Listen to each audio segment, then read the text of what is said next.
Let's float away with Philosophia Floating World.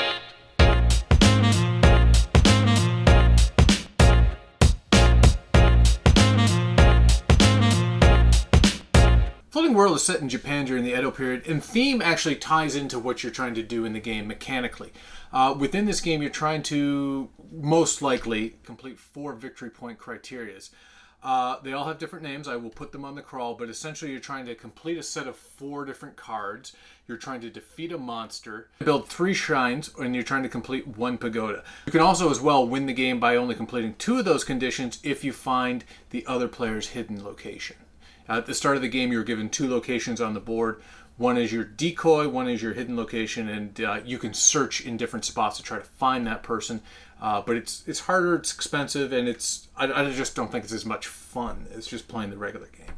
Yeah, we definitely like going after the 4, and there are lots of different things that are happening throughout the game to allow you to kind of do each one kind of as a project, but you're doing all the different end goals simultaneously as well. Let's go right back into the theme. What did you think of the general artwork, aesthetic? The artwork itself represents the Edo period, which is back around the 1600s, and then they've added flavor text as well. So they have cards that give you information about different things, such as the haiku poems and different historical groups and places within Japan. And then they've actually created your Japanese map, the wood meeple shrines. They did mini pagodas, as well as all of the player marker pieces are individual minis, which are representative of a group of people from Japan at the time. So we have the sumo wrestlers and the samurais that we're playing with today. There's geishas. There's 6 different factions in total.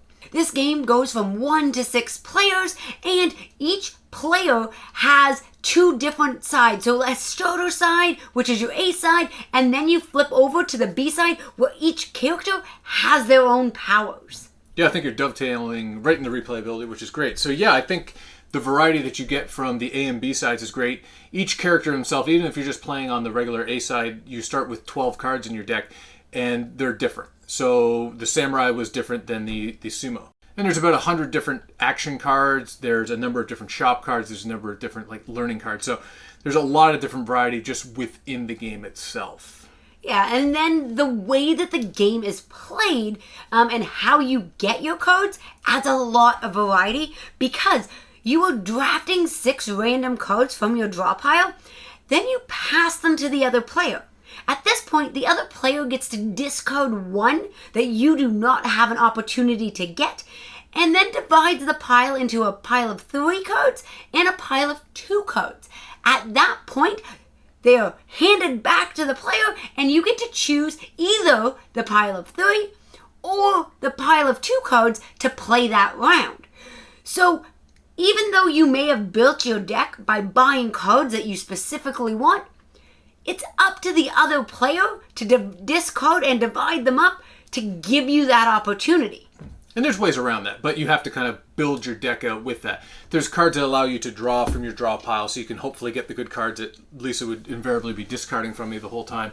Or you can just make sure that you've built your deck up, you've burned cards that are bad, brought in your good cards that basically you've made a very difficult decision, and they're going to have to start giving you those really powerful cards that you've purchased during the game. But don't worry, even if the other player is managing to try to block you out of certain actions, there are resources in this game that you are collecting. One of them is the time token. And every player gets a player board where there are action spaces. When you have these tokens, you are able to take certain actions on your player board once per round. So you discard one of these, and you can take that action that round. So you're not completely locked out of an action. You do have other options, which is a really nice mechanic in this game to balance out the fact that somebody else is interfering with your card draft. Now, before we get into the Who's This Game For, let's talk about the influence track. Absolutely. So the action round of this game happens simultaneously. So it can be a little bit chaotic. But there's a really interesting way of how you kind of break a tie. So let's say Matthias and I are both going shopping and we both want a certain location code. Great. But who gets it? That's where the influence track comes in. If you are at the top of the influence track, you get that code.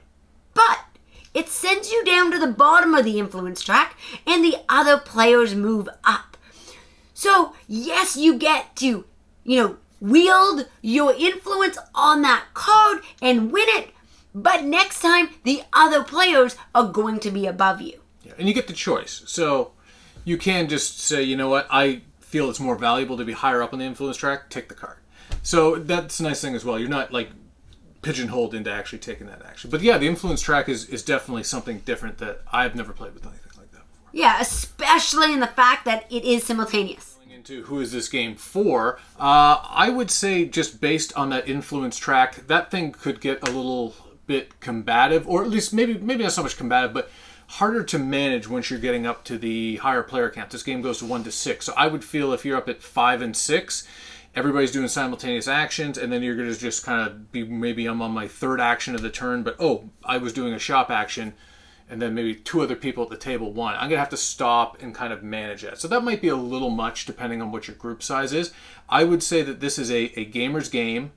It would be probably sweet spot 1 to 3, 1 to 4. It comes with a dual-sided board, which is nice because it gives you like a tighter board from 1 to 3 and then a little bit more expansive at 4 to 6.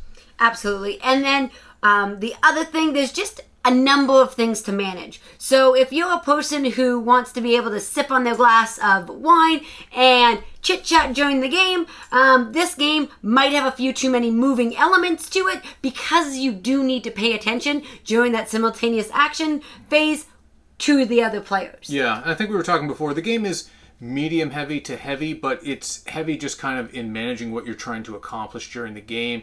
The player aids are great after you've played it, one or 2 times.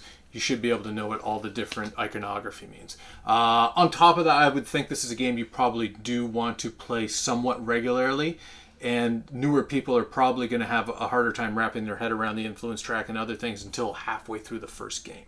So I think that's something to be aware of as well. Yeah, but the nice part of this is they've done an amazing playthrough video, and the rulebook is really well laid out. And the actual rule set is not difficult. So you can dive into this game fairly quickly because you really need those first few rounds to figure it out. A rulebook alone, even the playthroughs, you need to start managing your actions to really get the feel for this game. So that first game, just treat it like training wheels, get through it, and you will love the gameplay as you move through. Overall, for our collection, between the minis, the production, we love Japanese theme and culture. So for us, this game definitely goes the distance.